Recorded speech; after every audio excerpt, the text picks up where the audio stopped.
કેમ છો વિદ્યાર્થી મિત્રો?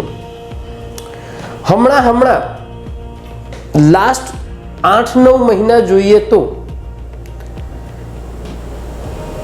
વિશ્વ યુદ્ધનો ખતરો તોડાઈ રહ્યો છે.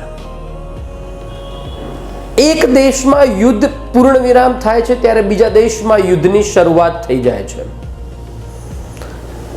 સમજાતું નથી કે માનવ જાતિને યુદ્ધ કરવું છે કે યુદ્ધ એને પસંદ છે. મિત્રો, કરંટ અફેર્સનો એક મુદ્દો છે. હમણાં જ બે દેશ વચ્ચે યુદ્ધનો ખતરો તોડાઈ રહ્યો છે અને એ બે દેશ એશિયાના છે અને એ ભારતની બિલકુલ નજીક છે. અને એ બે દેશનું યુદ્ધ એ કંઈક અલગ પરિસ્થિતિનું છે. યુક્રેન અને રશિયાનું યુદ્ધ યુક્રેન નાટોમાં ન રહે એ માટે થયું હતું. ઈરાન અને ઇઝરાયલનું યુદ્ધ ઈરાન પરમાણુ બોમ્બ ન બનાવે એ માટે થયું. પરંતુ જે હમણાં ચર્ચાનો મુદ્દો બન્યો છે એ મુદ્દો છે થાઈલેન્ડ અને કંબોડિયા વચ્ચેનું યુદ્ધ. થાઈલેન્ડ અને કંબોડિયા વચ્ચે બનેલી યુદ્ધની પરિસ્થિતિ. થાઈલેન્ડ અને કંબોડિયાની સરહદે થયેલ કહેવાય એક તણાવની પરિસ્થિતિ. તો એની આપણે આજે ચર્ચા કરવાની છે. એ શેના કારણે થયું? મિત્રો, શ્રાવણ માસ છે.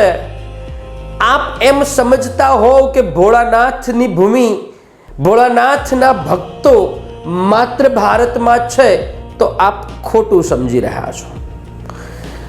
એક દેશ છે જ્યાં કંબોડિયામાં પ્રેમ વિરહ નામનું મંદિર છે, પ્રેમ વિહાર નામનું મંદિર છે. એ શિવ મંદિર છે અને એ શિવ મંદિર માટે બે દેશ આમને સામને આવી ચૂક્યા છે. તો એ જોઈ લઈએ કયા બે દેશ. મિત્રો, આ મારો દેશ ભારત છે. આ મારો દેશ ભારત છે અને અહીંયા મિત્રો થાઈલેન્ડ અને કંબોડિયા નામના નાના નાના દેશો આવેલા છે. અને એ નાના નાના દેશોમાં ગુરુવારે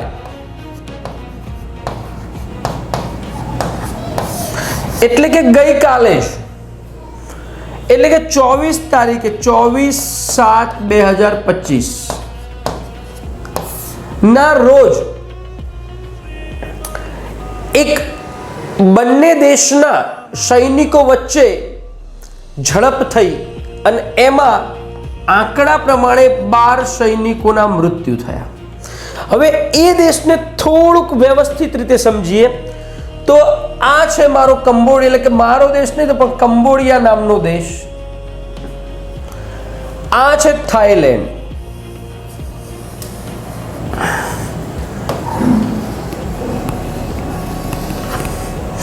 મિત્રો, જે તે સમયે કંબોડિયામાં ફ્રેન્ચ આધિપત્ય હતું. ફ્રેન્ચ અને એ ફ્રેન્ચ આધિપત્યના કારણે અહીંના જે નકશાઓ દોરે ફ્રેન્ચ નકશા શાસ્ત્રીઓ દોરેલા. અને અહીંયા એક શાસન હતું.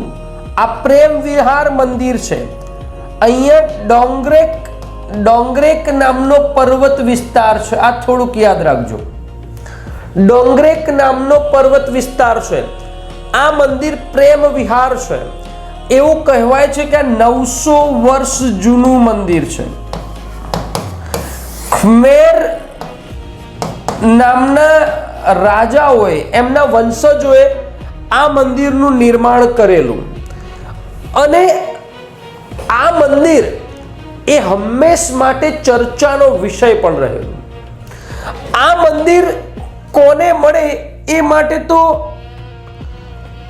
ICJ એટલે કે ઇન્ટરનેશનલ કોર્ટમાં પણ આ મુદ્દો જોયો અને ઇન્ટરનેશનલ કોર્ટે આ મુદ્દાને એવું કહ્યું કે આ છે એ કંબોડિયાનું છે.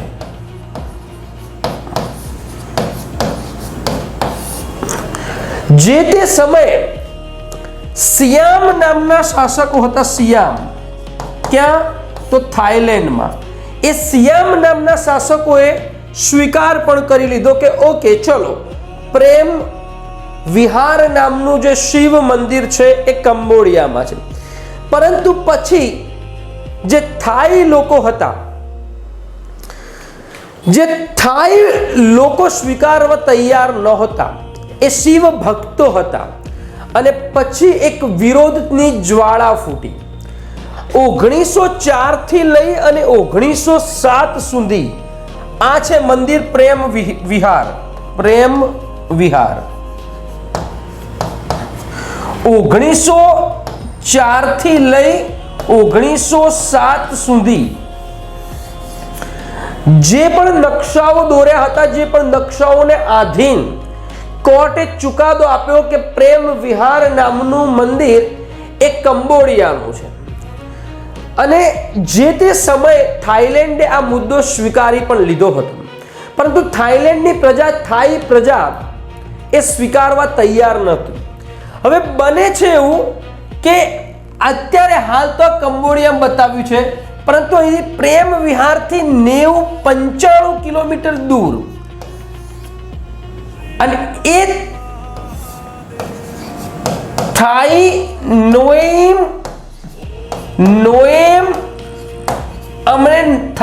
નોએમ ટોટા નામના 3 મંદિર આવેલા છે પશ્ચિમમાં, અને એ મંદિર અત્યારે હાલ થાઈલેન્ડનો હિસ્સો છે. અત્યાર સુધી તો બધી પરિસ્થિતિ બરાબર હતી. ઇન્ટરનેશનલ કોર્ટે એ પણ કહી દીધું કે કંબોડિયાની સરકારે આ પ્રેમ વિહાર મંદિરને સાચવવાનું છે, એના સૈનિકો સાચવશે, બધું જ સ્વીકારી લીધું. પરંતુ થાઈ પ્રજા સ્વીકારવા તૈયાર નહોતી. પરંતુ હમણાં જ કંબોડિયાએ પોતાનું રાષ્ટ્રગાન એ આ મંદિરમાં ગાયું, અને પછી મામલો બિચકાયો. અને પછી મિત્રો અથડામણ થઈ, બે દેશના સૈનિકો વચ્ચે અથડામણ થઈ, અને એ અથડામણમાં હમણાં 12 સૈનિકોના મૃત્યુ પામ્યા છે. સમજો કેટલા સૈનિકોના? 12 સૈનિકોના મૃત્યુ પામ્યા છે. અને આવી રીતે એક યુદ્ધની પરિસ્થિતિ ઊભી થઈ ચૂકી છે. તો આપણા માટે કેટલું મહત્વનું છે? તો આપણા માટે આ મહત્વનું છે કે પ્રેમ વિહાર મંદિર કેટલા વર્ષ જૂનું? 900 વર્ષ જૂનું. કયા શાસકે બંધાવેલું? તો ખમેર નામના શાસકોએ બંધાવેલું. અત્યારે હાલ ક્યાં છે? કંબોડિયા. મિત્રો, કંબોડિયામાં અંગકોર વાટનું વિશ્વનું સૌથી મોટું મંદિર છે, એટલા માટે આ મંદિર અજાણ્યું હતું.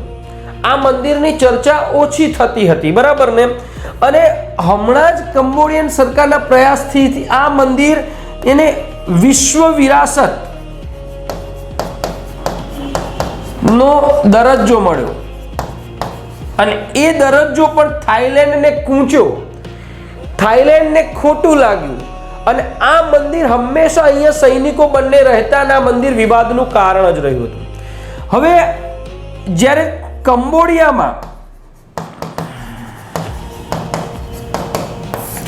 ફ્રેન્ચ શાસન હતું, કયું? એ વખતે ફ્રેન્ચ નકશાકારે નકશા દોરેલા, અને એમાં આ મંદિર કંબોડિયામાં બતાવ્યું, અને એટલે આઈસી ઇન્ટરનેશનલ કોર્ટ ઓફ જસ્ટિસે કંબોડિયાને બતાવ્યું. આ મંદિર કયા પર્વત વિસ્તારમાં આવેલા? તો ડોંગરેક પર્વત વિસ્તારમાં આવેલું છે.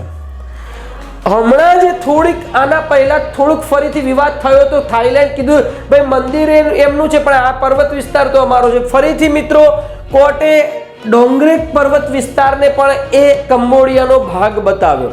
અને આવી રીતે અત્યારે હાલ નાવ ધીસ પરિસ્થિતિ થાઈલેન્ડ અને કંબોડિયન સરકાર વચ્ચે કહેવાય કે એક ઉગ્ર વિવાદ થઈ ચૂક્યો છે, અને સરહદ ઉપર તણાવ ભરી સ્થિતિ છે.